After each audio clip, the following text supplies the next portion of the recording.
extraterrestres.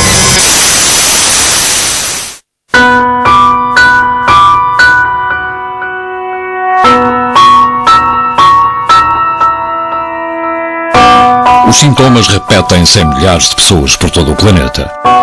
Dores de cabeça, ansiedade, angústia. Uma estranha sensação, como se algo ou alguém nos observasse.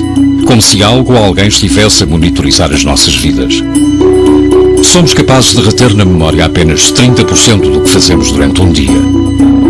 Mas, e se prescrutássemos as nossas recordações e encontrássemos momentos que não deveriam estar lá?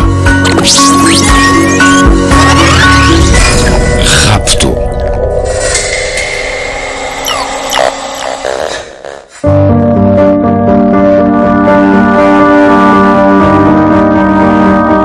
Os relatos sobre pessoas supostamente raptadas por seres extraterrestres repetem-se há décadas. Um deles é o de Carla Batista, uma portuguesa que afirma ter sido raptada quando era muito nova. Via luzes, tinha zumbidos nos ouvidos, ouvia às vezes uns sons mais agudos, via muitas vezes no quarto à noite o surgimento de luzes, o colchão tipo incandescente, situações de facto estranhas. Era uma menina retraída e tinha cada vez menos amigos. Com o passar dos anos, esta situação começou a afetar seriamente a sua vida social, tendo recorrido a várias terapias em busca de ajuda. Carla foi enviada pelo grupo de estudos de ovnivologia para fazer uma sessão, porque ela queixava-se de ter sido levada por extraterrestres durante a noite, tinha marcas no corpo, havia uma luz azul que surgia no quarto e das quais depois não se lembrava, e ela tinha, portanto, muitos momentos de amnésia, de períodos sem lembrança do que se passou durante a noite. E ela veio, portanto, para esclarecer essas situações. E eu recebia como médico, como um terapeuta, para ajudar a integrar esses momentos. Momento como o que ocorreu a 4 de setembro de 1989, quando Carla e vários amigos saíram de Lisboa para passarem uns dias de férias. Saem do local, 2 carros, ela com duas pessoas dentro do carro dela, outras 3 pessoas num outro carro à frente. Passam a ponte em 25 de Abril e mal passam a ponte há um reclamo luminoso que, quando eles passam, apaga. Uns minutos mais à frente, um dos colegas diz que há umas estrelas que parecem que estão a seguir o carro.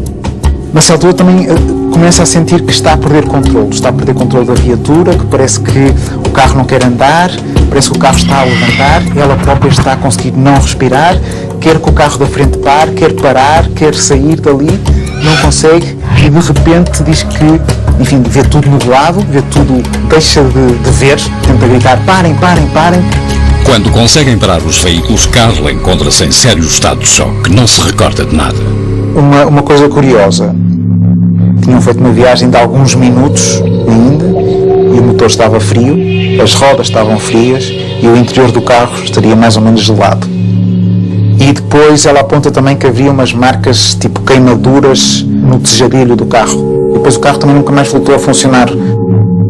Ela na manhã seguinte detecta umas manchas, uma mancha por baixo do queixo e uma outra mancha na zona do umbigo, com umas incisões. El concepto de abducción es un término jurídico, significa rapto, secuestro. Lo que pasa es que posiblemente la gran mayoría de las personas, del público, lo asocia directamente al fenómeno ufológico y a una de las vertientes, creo, más interesantes y a la vez más polémicas que hay, ¿no? Y es el secuestro de un terrestre por parte de una inteligencia extraterrestre, en la que luego tenemos diferentes variantes, ¿no? Porque ya no solo se queda en el secuestro, según dicen los testigos, sino que incluso en ocasiones se llegan a realizar algún tipo de pruebas dentro de esa supuesta nave extraterrestre, incluso en ocasiones se realizan hasta implantes, es decir, el abanico es muy amplio. Una abducción es un secuestro intencionado y no permitido. Vai contra os nossos princípios, é feita de uma forma inconsciente, sem a nossa autorização, são feitas técnicas invasivas, é extremamente traumático, as pessoas não conseguem conviver com aquilo, apesar de muitas vezes não se lembrarem daquilo que se passou, começam a desenvolver sintomatologia traumática, precisam de ajuda para conseguir resolver a situação. Las experiencias de abducción son traumáticas, de hecho, no hay ningún caso de abducción que voluntariamente haya dicho me apunto a ser abducido. Em 2007, Carla regressa às sessões de psicoterapia para tentar saber quem ou o que estava a provocar aquelas perdas de memória. Seguimos os clássicos que, através de um estado de relaxamento, de hipnose clínica, em que ela é levada a recuar no tempo até aquelas noites em que ela se queixava que algo se teria passado de que não se recordava. Que depois descobriu que era levada durante a noite, através da janela, num raio de luz, para uma nave onde ela era explorada do ponto de vista médico, faziam-lhe exames e ela sentia como se aquilo fosse uma invasão, naturalmente, que é uma invasão do seu corpo. Bom, mas ela, nessa regressão, relembra todos os processos, vê-se num sítio cúpula toda branca, iluminada, seres à volta dela, interessadas no pescoço, interessadas na barriga, ela sente-se mal, quer vomitar, eles dão-lhe um líquido para ela beber, muito amargo. O que é que eles querem? Diga-lhes que não é justo o que estão a fazer sem a sua autorização, porque é um ser sensível, porque é um ser inteligente, que tem o direito a usar a sua vontade. E então havia diálogo com esses seres através do paciente. Alguns desses seres diziam que isto é apenas um plano, é uma experiência que tem que ser feita. Esse ser diz, sim, nós conhecemos essa lei, então iremos ter isso em conta. O que se passou, tanto quanto me recordo, é que realmente diminuíram, francamente, essas cenas que a Carla contava de ter sido abduzida a partir daí. Tudo parecia ir bem quando Carla descobre que, de forma aparentemente inexplicável, está grávida. Ela assusta-se com os sintomas que está a ter, inclusive fala com uma amiga, faz uns testes de gravidez numa farmácia que dá positivo, ela está muito assustada, não quer contar a ninguém e depois, uns meses mais tarde, tem uma grande hemorragia e tudo passou. Mas ela diz que nessa sua abdução, uma vez teria visto uma grande câmara onde estariam outros bebés provetas em tubos gigantes e que um deles seria o filho dela. Admitamos que una raza o varias razas de seres alienígenas vienen hasta la Tierra y secuestran generalmente mujeres jóvenes. ¿Para qué? Básicamente, unos podrían pensar que vienen a ver en qué estado se encuentra su experimento. Ellos crearon la vida en la Tierra y vienen a ver cómo ha ido desarrollándose ese nuevo ser que ellos crearon. E estes testes genéticos que eram feitos nas pessoas seriam para a recolha de óvulos de sêmen para a constituição de uma raça híbrida. Da mesma forma como o Homo sapiens sapiens conseguiu sobrepor-se ao homem de Neandertal, aqui haveria uma raça híbrida que futuramente viria a tomar conta do planeta y sobrepor-se ao Homo sapiens sapiens. Sin lugar a dudas, el fenómeno abducción acompaña al ser humano desde que tiene conciencia de ser hombre. Y esto es sorprendente porque revela que estamos siendo tutelados por una especie de inteligencia. No sabemos si extraterrestre o extradimensional, pero en cualquier caso ajena a nuestra propia conciencia y que nos ayuda a modelar nuestras creencias desde la noche de los tiempos.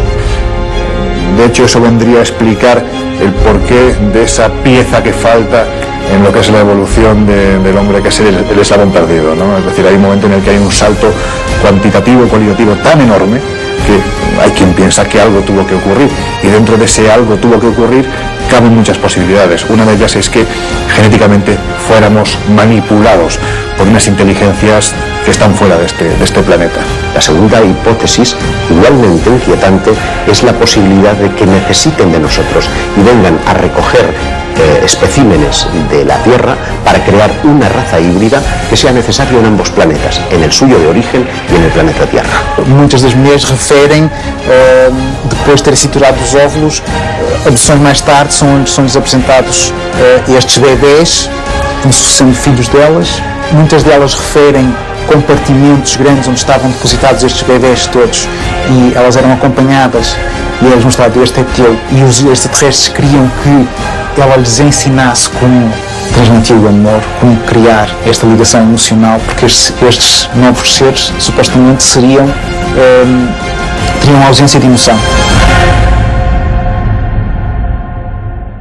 Na década de 1970, o prestigiado investigador Joseph Allen Hynek criou a terminologia que é hoje utilizada pela maioria dos investigadores do fenómeno dos OVNIs. Nela establecem-se 4 tipos de contacto. Los encuentros del primer tipo estarían aludiendo a luces lejanas en el firmamento. Los encuentros del segundo tipo es cuando ese objeto se presenta ya como algo coherente, como una nave.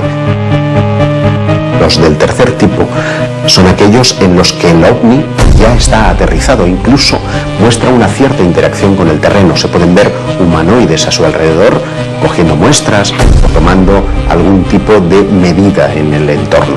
Y finalmente están los encuentros del cuarto tipo, que nos entran en la dimensión más psíquica del fenómeno ovni, es el fenómeno abducción. Em 1961, Barney e Betty, um casal de Nova Hampshire, observam uma luz a meio da noite. Viajam de carro, regressando das suas férias no Canadá. Barney coge unos prismáticos de la guantera, mira esa luz, comenta con Betty si se trata de un ovni, si es cualquier otra cosa, siguen la ruta y unas curvas más adelante ese objeto se ha vuelto una luz cegadora que está posada en medio de la carretera con un ser de piel azulada que les está invitando a pasar.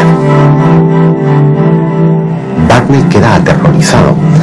De hecho, las punteras de sus pies estaban desgastados porque literalmente fue arrastrado hasta el interior de la nave. Nenhum dos dois parece recordar-se do ocorrido naquela noite e naquela estrada.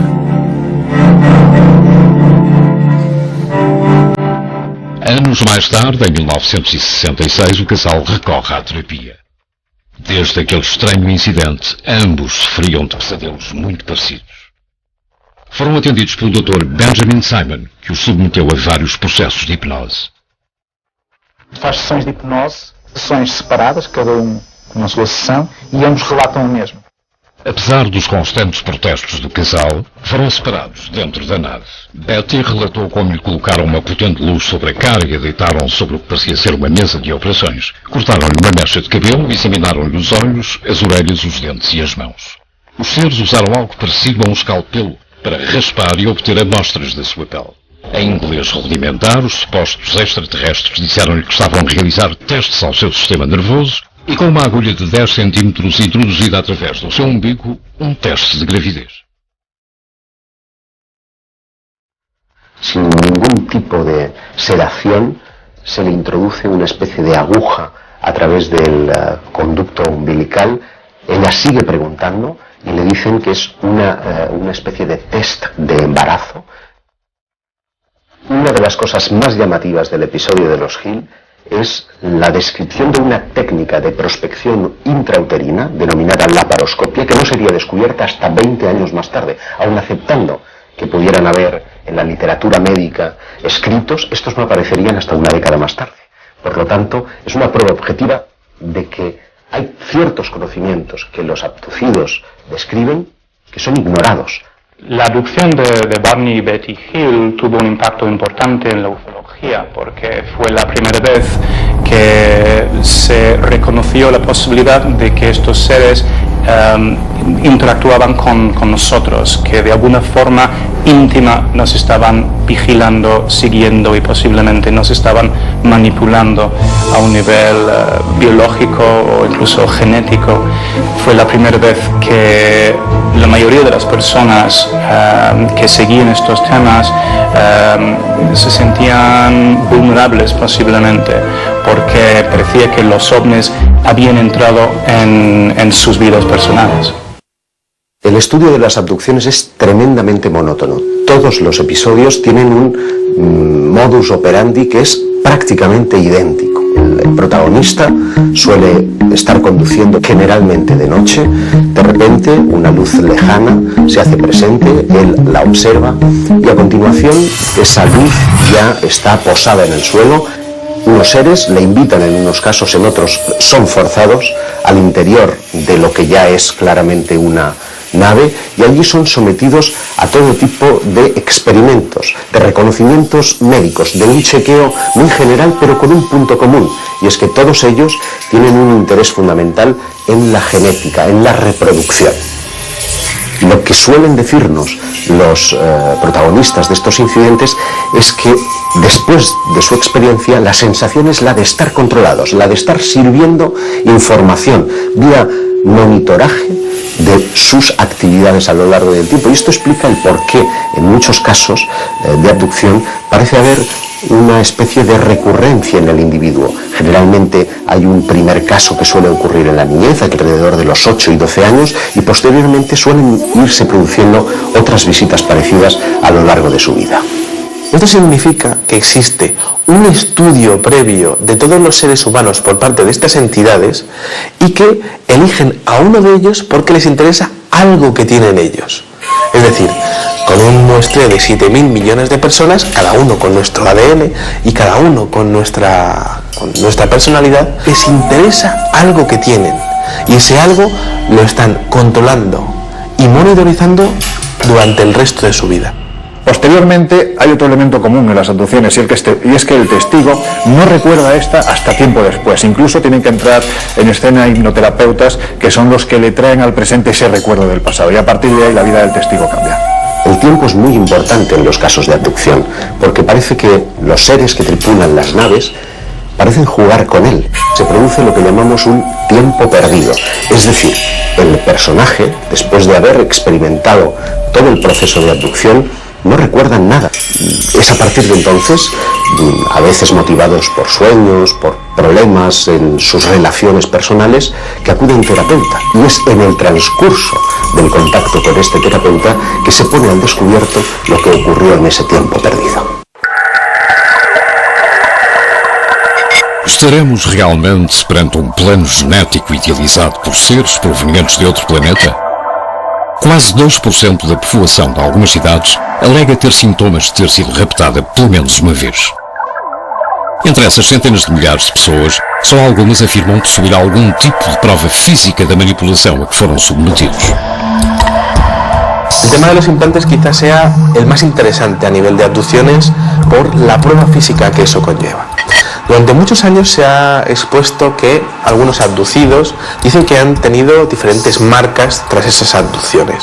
Esas marcas que en algunos casos puede quedarse toda la vida o en algunos otros casos dicen que desaparecen. Na primavera de 2011 surge o caso de Ron Noel, homem que afirma ter sido raptado em várias ocasiões desde os 9 anos. Com uma vida cheia de lacunas e de momentos em branco, recorre a distintos especialistas, mas é num simples exame médico que uma radiografia apanha todos de surpresa. Dentro del interior de su hueso, del hueso del cúbito, tenía una pieza metálica. Él no recordaba haber tenido ningún tipo de accidente, él no recordaba haber tenido ningún tipo de operación anterior y, bueno, pues el hecho es que estaba ahí. John, perante a falta de respostas, entra em contacto com Roger Lair, excêntrico especialista em extração de implantes. Nos primeiros testes realizados, descobriram tratar-se de algo diferente de tudo o que se conhecia até então. Un detalle muy interesante es que se emitían ondas de radio. Pudieron comprobar cómo a través de un medidor de radio, pues aquel aparato estaba emitiendo una onda de radio. Quizá otra de las cosas más interesantes era que existe una capa de protección proteica alrededor de ese implante. Em 2012, o mesmo Roger Lair faz a extração do implante e sua posterior análise. Lo que se veía en ese microscopio electrónico es posiblemente el aparato más sofisticado que ha visto el hombre en toda su historia. Estamos hablando de un mecanismo prácticamente biológico. Tiene carácter metálico, pero cuando lo empiezas a ver, tiene características prácticamente de células. También muy interesante el hecho de la composición química, que tenía metales que están relacionados con la composición química de diferentes meteoritos encontrados en diferentes partes del mundo. Ese tipo de implantes llegan a disolverse, como si al contacto con el aire sufriesen un proceso de oxidación que fuese absolutamente colosal. Y esos implantes pues prácticamente desaparecen a los pocos minutos.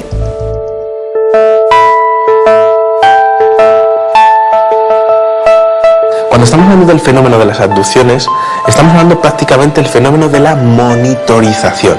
¿Qué significa eso? Pues al igual que nosotros cuando cogemos a una tortuga y le ponemos un chip de localización, este tipo de abducciones es posible que estén relacionados con el control total del individuo, tanto en su localización como en sus funciones vitales a través de estos implantes. Basicamente também nós fazemos aos animais selvagens, não é? Também lhes pomos chips, também tentamos verificar a sua como é que eles estão no seu habitat, se estão bem, tentamos controlar isso tudo. Nós fazemos os mesmos aos animais, porque não pensar que outros seres não possam fazer o mesmo a nós. Todos ellos son fértiles, todos ellos son jóvenes, todos ellos tienen un coeficiente intelectual por encima de la media. Por lo tanto, parecen estar escogiendo especímenes de la raza humana muy especiales. Y creo que el futuro para los investigadores es poder trazar un perfil psicológico de todas las personas abducidas en el mundo y que se demuestre que hayan sido abducidas, y quizá también un perfil genético de salud para ver si existe algún tipo de conexión entre ellos que sea la clave para saber qué es lo que están buscando estas entidades. Um aspecto bastante negativo dentro das abduções, que é as mutilações. Começaram a surgir casos nos anos 70 e 80 de mutilações principalmente de gado. As vacas apareciam com cortes cirúrgicos, ausência de sangue no corpo e ausência de sangue no espaço ao redor do animal. Cortes cirúrgicos, remoção normalmente de órgãos, mesmo órgãos adjacentes, portanto eram deixados uns, retirados outros, de forma cirúrgica, retirados os olhos, retiradas partes do maxilar, retiradas as orelhas, tudo de forma cirúrgica. Os cortes que apareciam na pele dos animais davam indicação que teria sido um material abrasivo, tipo laser, não identificado, e que todo o procedimento teria sido feito num curto espaço de tempo. Mas para além dos animais, e isto é um fenómeno que ocorre, também há casos de relatos de mutilação em humanos. E esse é um aspecto que os investigadores, quando começaram a pegar nestes relatos, acharam que era de tal maneira brutal que eles próprios não os quiseram trazer a público, porque poderia causar pânico. E mesmo algumas autoridades com quem os investigadores falaram não quiseram mexer muito no assunto, porque não conseguiam explicar, primeiro, e porque não queriam alertar demasiado a população. E, portanto, dá a ideia que poderá haver aí alguma espécie com menos boas intenções, digamos assim. Tenemos muchos casos españoles interesantes. Recuerdo, por ejemplo, el caso de Miguel Herrero Sierra, que en 1978 se dirigía hacia Guadalajara por la Nacional 320.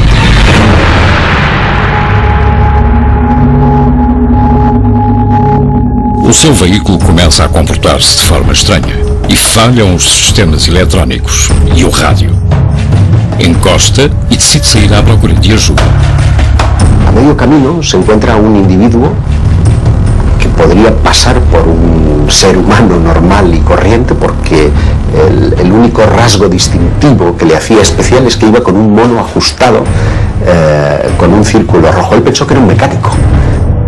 El caso es que este hombre le convence para que le siga, le lleva a un claro en el bosque, en donde encuentra una nave posada, dice que tiene forma de sombrero, que está a unos 10 metros por encima del terreno y que deja caer un rayo de luz hacia la superficie del terreno. Miguel vê-se imerso num feixe de luz que o transporta até ao interior do que parece ser uma nave espacial. Dice que la estancia es extraordinariamente grande, que las paredes parecen como desdibujarse, como si se desmaterializaran en un momento determinado, pero en otras vuelven a materializarse, que hay como paneles con datos. O relato volta a coincidir com quase todos os casos de rapto quando Miguel é submetido a vários testes clínicos. Mas ao levantar-se, encontra algo dificilmente explicável. Le colocan en la camilla y después de experimentar con él y de reconocerlo, se reincorpora y hay algo que le perturba de una forma extraordinaria. Es que un ser que estaba de espaldas a él se da la vuelta y se encuentra a sí mismo, como si fuera un doble especular. La única característica que le distinguía es que una cicatriz que tiene en la cara estaba justamente al otro lado, como si fuera una imagen reflejada en un espejo. Y cuando intenta tocarle, el ser le dice, no, no lo hagas, porque si le tocas podrías destruirte y destruirle a él. Le cuentan la teoría de la antimateria, es decir, la carga eléctrica era inversa a la suya, de modo que nos encontramos frente a un concepto que no sería teorizado hasta muchos años más tarde. Para tratar de verificar lo que ha sucedido en el tiempo perdido, los investigadores acuden fundamentalmente a tres procedimientos. Uno es el polígrafo o la máquina de la verdad, que solamente se puede emplear en aquellos casos en los que el testigo recuerda previamente su experiencia, para tratar de verificar si lo que ha dicho es verdad o no. Muchos de los abducidos que han sido interrogados por este método, pues no se ha encontrado que estén mintiendo. El segundo método es el llamado pentotal sódico o suero de la verdad. Lo que trata es de inducir a través de una droga, de una sustancia psicotrópica, un estado de relajación en el que parece imposible mentir. Es un método muy cuestionado, por lo que el método más popular y utilizado para rescatar los recuerdos de los abducidos es el de la regresión hipnótica. Estamos perante milhares de casos reais ou trata-se de algum tipo de alucinação coletiva? Como poderemos saber se uma testemunha foi realmente raptada por seres de outros mundos ou se está simplesmente a mentir?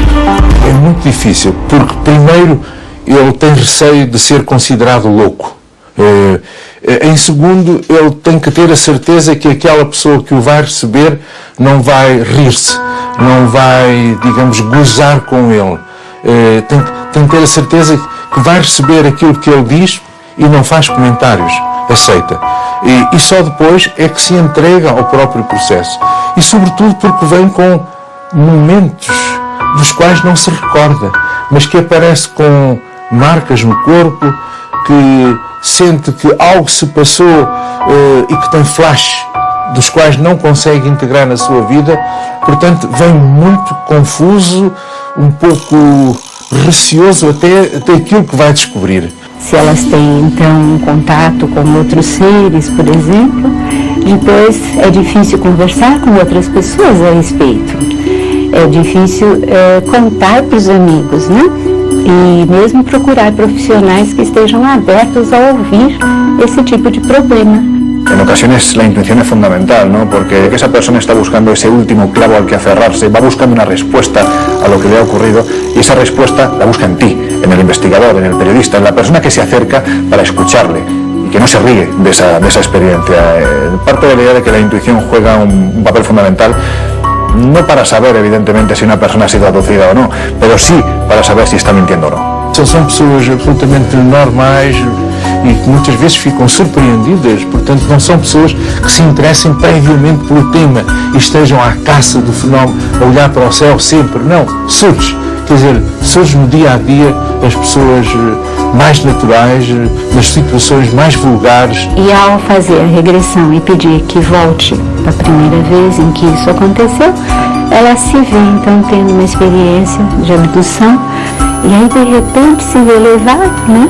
Y pasa por cosas que no entende. Pero tiene un pequeño problema, y es que en hipnosis también se puede mentir.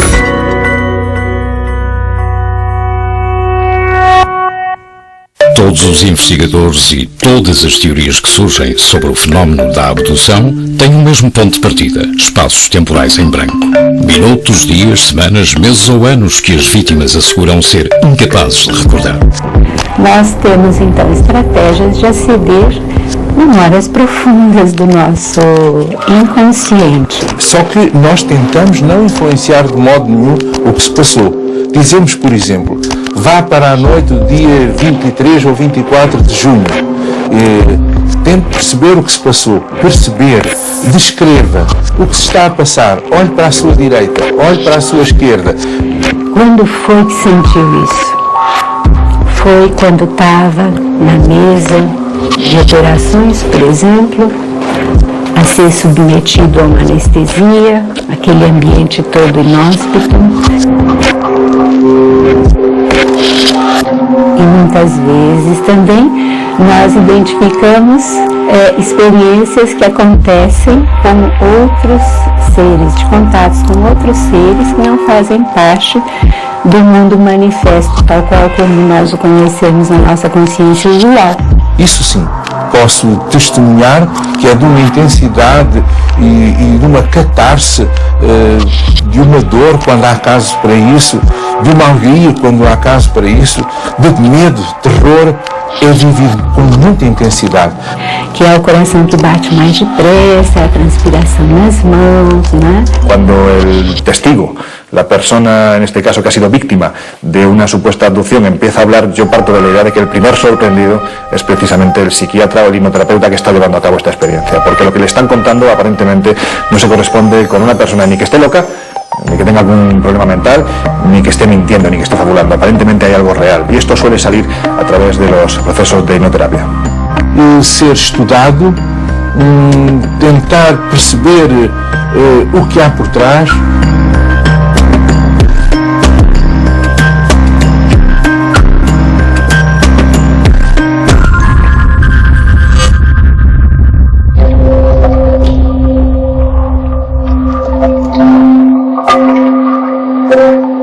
Por estranho que possa parecer, podemos estar perante um fenómeno que acompanha a raça humana desde os seus primórdios, e não de um mero produto do século XX.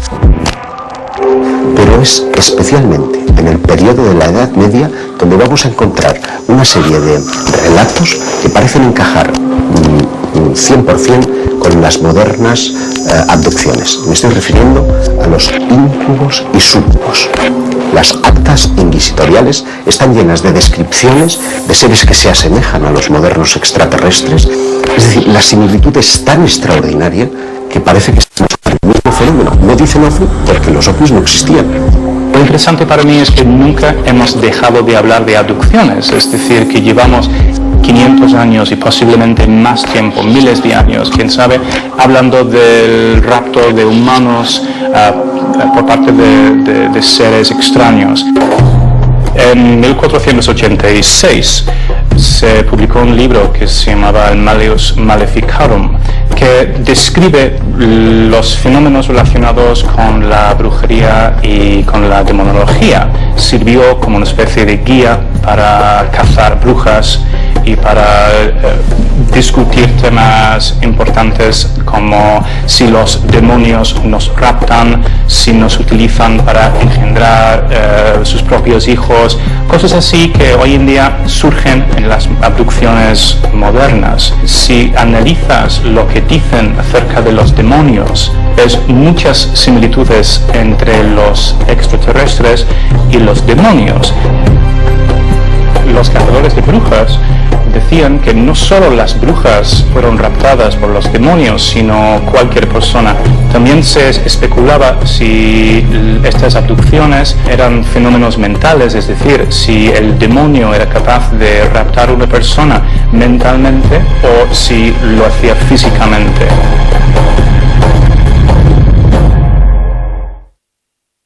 Llegaron a 4 conclusiones. Primero, que a veces las abducciones de personas en el siglo XV eran fenómenos físicos y a veces fenómenos puramente mentales.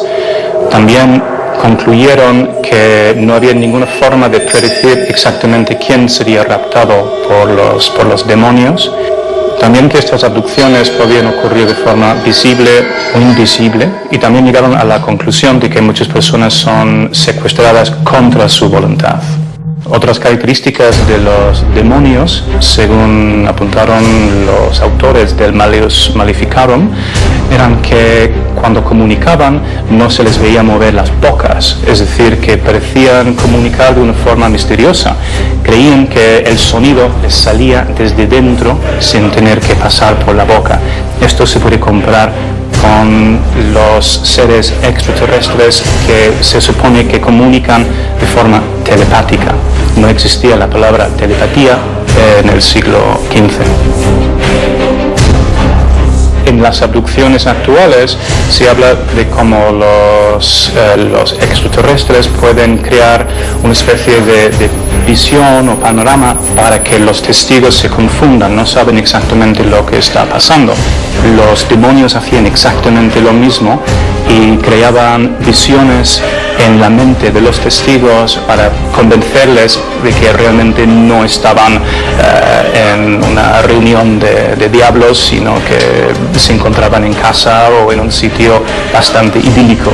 Los seres sobrenaturales en el folclore y también en la demonología tienen cierta obsesión por las actividades sexuales de los humanos y también con la posibilidad de crear una especie de híbrido entre ellos y los humanos.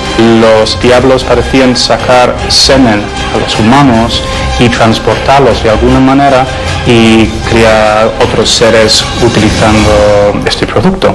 Y a veces incluso embarazos que terminaban de una forma bastante misteriosa y desaparecían de repente.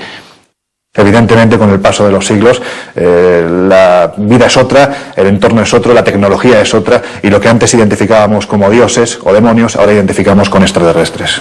Ante el reto que suponen los viajes interestelares, algunos investigadores han sugerido si ellos, esos seres que llamamos extraterrestres, no estarían en realidad ya en nuestro mundo, desde la más remota antigüedad, que se hubieran quedado.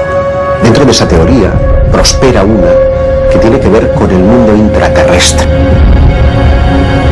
Em 1985, Xavier Claret, fotógrafo profissional, sobe ao Monte del Montseny, na Catalunha, para cobrir uma reportagem sobre o dolmen de Valgorrina. Sem saber como, vê-se rodeado por uma densa neblina. Cuando se estaba aproximando al dolmen, siente un olor fétido, como a huevos podridos, y pierde el conocimiento. Segundo o relato de Xavier, parece ter sido arrastado por algo ou por um grupo de pessoas até ao interior de uma caverna. Es curioso porque cuando lo recobra, a su alrededor hay unos seres de aspecto monstruoso, con la piel viscosa, que están colocando un líquido ámbar en su piel, y uno de ellos parece estar manipulando el dispositivo de cámara. De modo que lo que nos lega son dos polémicas fotografías que muestran planos muy desenfocados de lo que en apariencia son las manos de estos seres intraterrestres y una cabeza distorsionada. El relato es 100% real. Xavier fue sometido a regresión hipnótica, fue sometido al polígrafo y a la prueba del pentotal. Él describe a los seres de 1,20 m aproximadamente, como con carnes muy flácidas, muy viscosos y de aspecto monstruoso, y además con un olor verdaderamente fétido. El rostro parece tener como una especie como de antenas o algo parecido, con unas orejas como muy caídas, muy viscosas, y lo que son los ojos son prácticamente como dos botones estirados en el rostro. Seres verdaderamente monstruosos.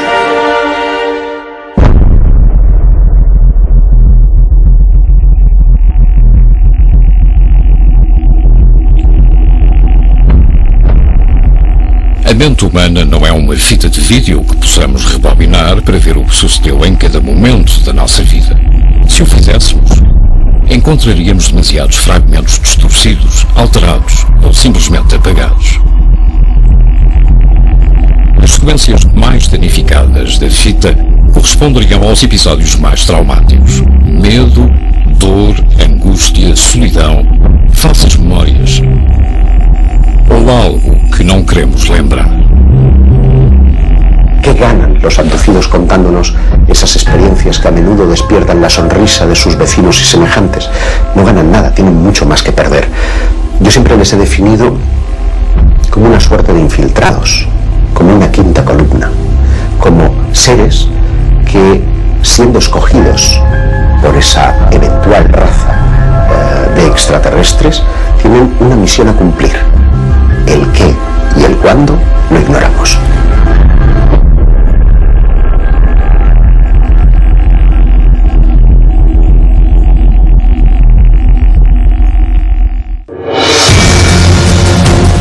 Temos chamado possessão demoníaca, doença, rapto. Mas o fenómeno da abdução poderá acompanhar-nos há séculos. Para alguns, estamos perante um plano genético traçado por uma inteligência extraterrestre em que a raça humana serve meramente de cobaia. Para outros, essas mesmas entidades foram os nossos criadores. Mas para as vítimas dos milhares de casos reconhecidos em todo o planeta, tudo isto é um pesadelo do qual nem sempre conseguem acordar. Algo muito difícil de explicar.